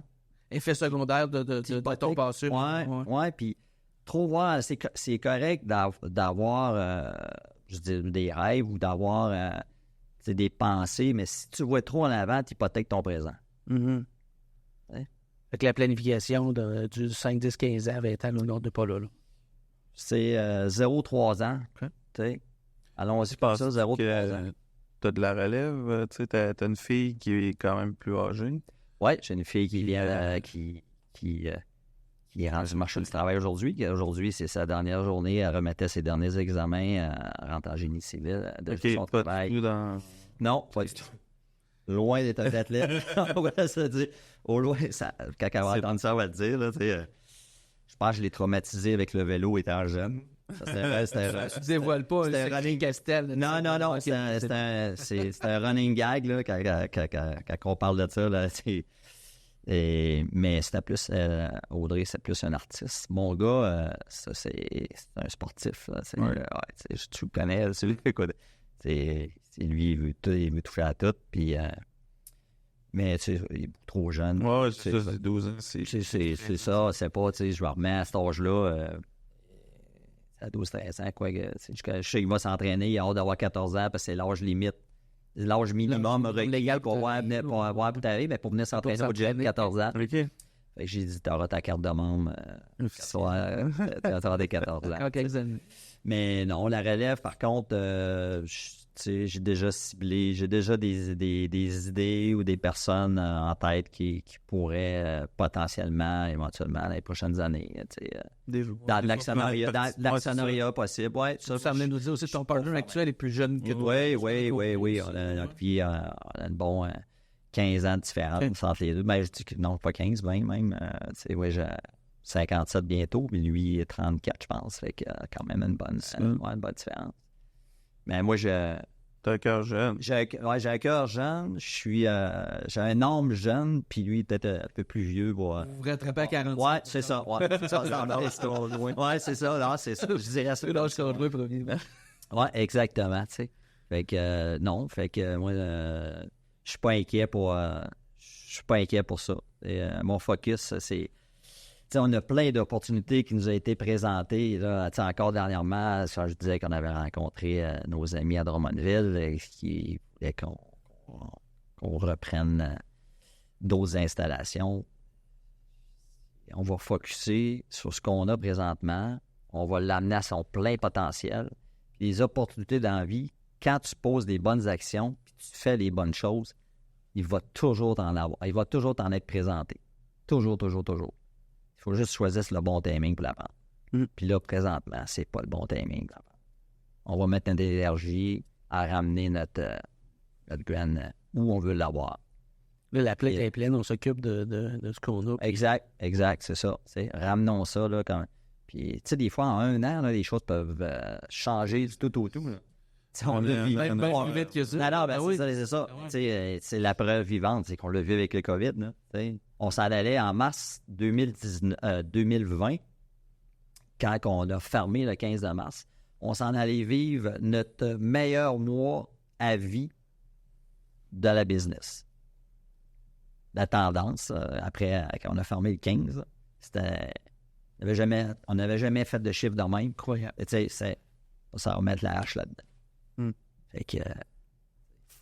on garde ça comme statistique. Ça fait partie des vestiges. The rest is history. Non, exactement, c'est ça, exactement. C'est fait que faut voir ça de même. T'sais. Écoute, c'est un parcours vraiment impressionnant. Différent, mais...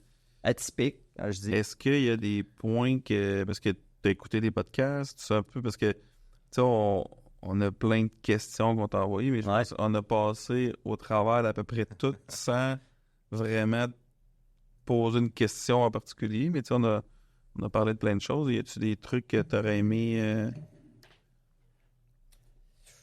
Non, c'est vous. Plus les... si j'ai répondu à toutes les questions, je pense avoir fait... j'ai essayé d'être le plus authentique possible dans ma façon. C'est un beau partage. C'est super, c'est parce que là, moi, je suis en train de te préparer aux questions à rafale. Là. Pas de problème. C'est les questions à rafale, c'est... Je les ai écoutées. Je sais pas si c'est tout à les mêmes. C'est pas les mêmes, ok, c'est correct. Mais la saison 2, le budget est encore plus... Il était limité.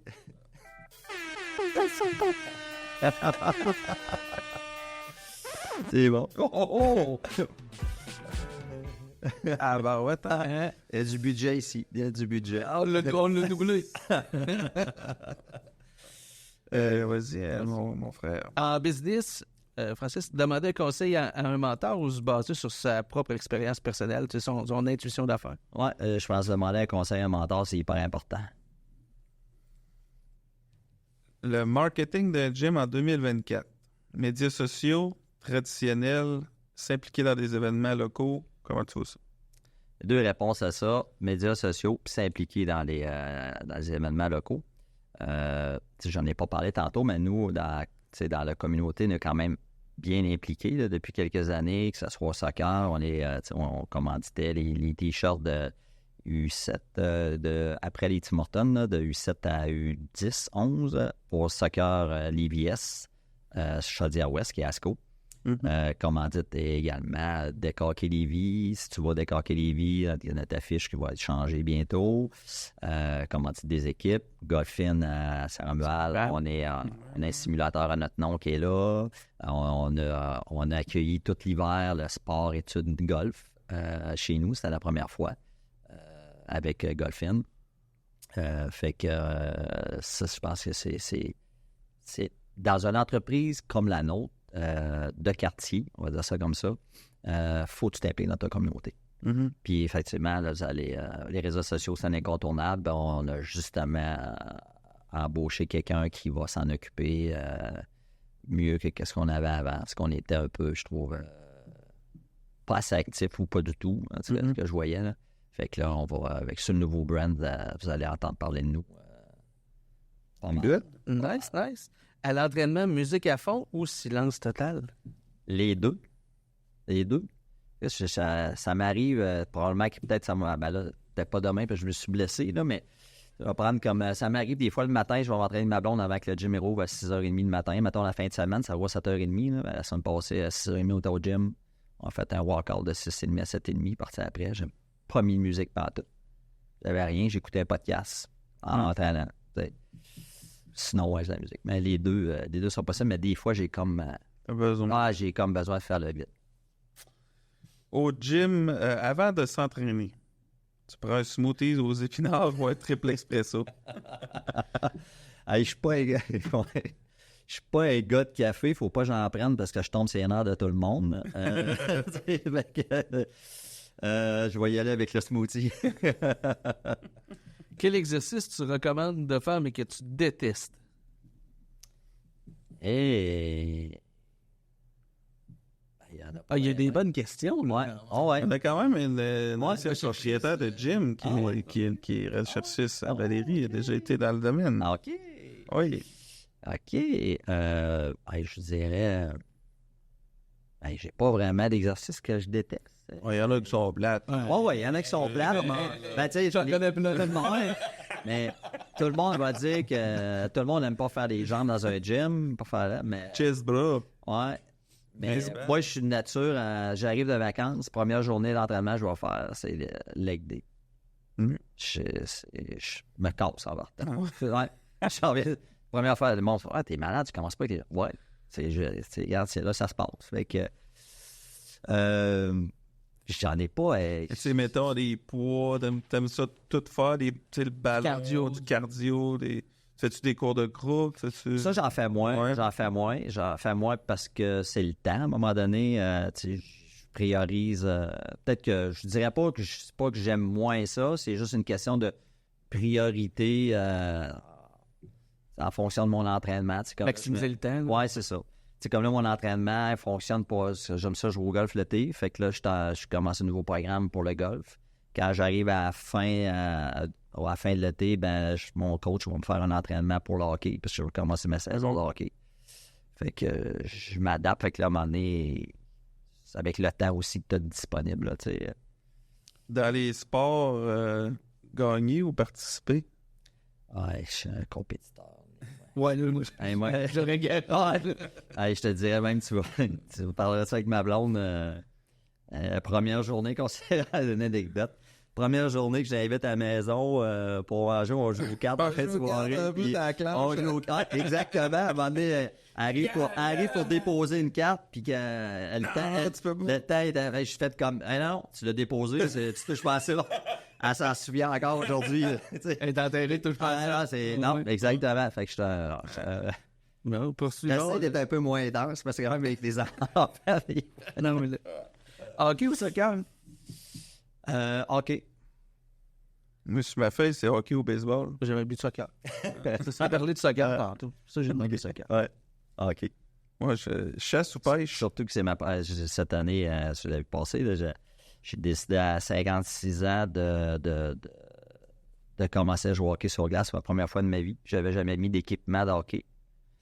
Je patinais. On en reparle pour qu'on ait joué avec dans sa ligue jeudi après-midi. Ma dernière game jeudi prochain. Fait que pour l'année prochaine. Ouais, c'est ça. L'année prochaine, on s'en reparlera. Ouais.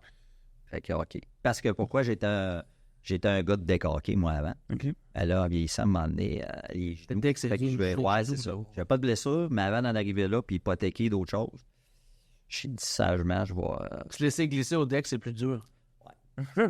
C'est pas pareil. C'est bon de la patente, par exemple. Chasse ou pêche? Les deux.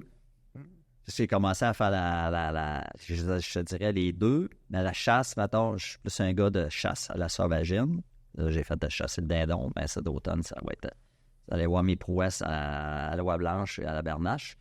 Puis la pêche, l'été, j'ai découvert la pêche à la mouche. Fait que je vais au saumon à la mouche. Alors, cet été... c'est quelque chose qui te permet de... ça te permet de décrocher mon gars. Je vais à Gaspésie, là. Je suis allé à la rivière Saint-Onge, t'es face au chic-choc, là, puis... je m'en vois encore, tu es assis dans la rivière, tu prends ton petit café, tu mouches, tu prends un break 15 minutes. Tout ce que tu vois, tu es à la montagne. Tu te vois un peu comme, je sais pas si vous avez déjà écouté la série Yellowstone. Oui. Bon, le paysage. Oui. Ben, je me croyais comme dans la ferme. J'étais assis là dans la rivière, il n'y a personne. Ton cellulaire, il est au chalet. Il n'y a rien qui marche. Même si tu es là 3 jours, là, maudit que c'est ressourçant. Tu as besoin de ces moments-là. Je vais modifier un peu la prochaine question compte tenu de... Encore. Te déguises-tu encore pour aller porter des ballons? Non, mais je suis un gars qui aime ça se déguiser. Je suis le premier, tu sais, quand c'est l'Halloween, je suis le premier à sortir un thème comme cette année. La partie du thème, c'était Barbie. Fait que mon déguisé à Barbie ou en Ken. Tout ça est parti de... T'as pris Ken ou Barbie, toi? Oui, j'étais déguisé en Ken cette année. Ouais. Mais j'ai aucun problème à me déguiser en femme. S'il y a quelque chose, là, si tu poses la question à tous mes employés, là, des fois, j'arrive avec des maquillages de la mort. Là, je trippe, moi, ça... Aucun problème avec ça. C'est bon. Qu'est-ce que tu aimes le plus enseigner à tes enfants? Les plus grandes valeurs, c'est le respect. est hyper important. C'est un peu ce que j'enseigne. C'est un peu ce que j'exige de mes employés, puis ce que je fais avec les employés. Je suis une personne qui est authentique, qui respecte les gens. À l'inverse. T'en entends la même chose. Bullshit-moi pas, tu sais. Je préfère que tu me dises quelque chose que j'aimerais pas entendre. Qui va te déplaire, Ça m'appartient de la façon dont je l'ai accueilli. Ça m'appartient de traiter que de faire semblant de, puis je l'apprends après. Et ouais. Ben, c'est sûr. Non, En dehors de l'activité physique, as-tu une passion inédite? Ben là, on avait la pêche, la chasse. Autre que ça, y a-tu quelque chose que les gens pourraient apprendre? Les cartes, les dés, Ouais, les cartes, les passions. Déguisé en femme. Collection de roches. Non, de ça aux enfants. Le timbre. Non, j'ai pas. Carte d'hockey, ouais, c'est pas que j'en fais un devoir à chaque année quand c'est la collection de Tim Hortons avec mon garçon. Une soirée. C'est pas tout le monde qui est. C'est Upper Deck quand on était jeune. C'est encore ça, ouais, exactement. Fait que ça, c'est des petites passions inédites, là. Mais sinon, j'ai pas trop de vérité cachée. Je suis assez authentique sur mes dévoilements. Ouais. Excellent, ben merci beaucoup. Francis, discipline plus effort égale résultat. Ouais. Merci beaucoup. La résilience. D'être été au jeu de merci un parcours exceptionnel. Ouais. Merci d'avoir partagé ça avec nous. J'espère que ça va plaire aux gens qui vont l'écouter. Je vais me faire un plaisir de le partager.